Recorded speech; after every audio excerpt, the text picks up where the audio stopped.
अंतेवासी पिलांक स्वतंत्र जत्न नेबे मंत्री और विधायक। ओडिशा रे 147 विधायक रहिଛନ୍ତି। जड़े विधायक जदि 5 जन पिलांको पोष्य संतान भाव में ग्रहण करेंगे तेरे 500 रु ऊर्ध्व पिलांक भाग्य परिवर्तन हेब। एने विभागीय स्तर में निष्पत्ति नियाजिबो बोली राज्य स्तरीय महक कार्यक्रम में जोगदे कहते उपमुख्यमंत्री प्रभाती परिड़ा। जो माने प्रतिभार अधिकारी से साहाय्य पाइबा परे भल प्रदर्शन करुछन्ते। जो मानक पाई आवश्यक अछि सेमानकर एक लिस्ट तैयारी हेब। मंत्री और विधायक माने आगक आसिले पिलांग मानकु एक भल भविष्यत दे पारिबे।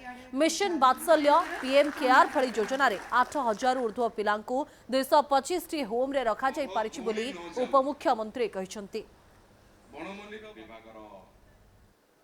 प्रोटेक्शन सेल रे दिन राति परिश्रम करुथिबा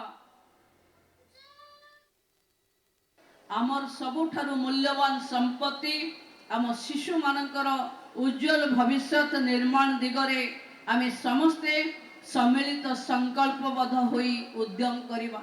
आम सरकार रो प्रतिबद्धता अछि शिशु मानकर विकास शिशु मानकर सुरक्षा पाई आपण माने निश्चिंत रे जे जो आश्रम रे अछंती जे जो गृह रे अछंती निजर भावी रुहंतु।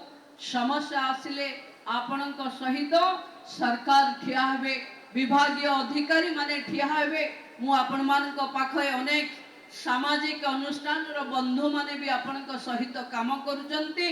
समस्ते आमे मिसे आपणक पई एक विकसित उत्कर्ष ओडिसा रे आपणक स्थान भी उत्कर्ष हबो ये दायित्व आमे समस्ते नबु।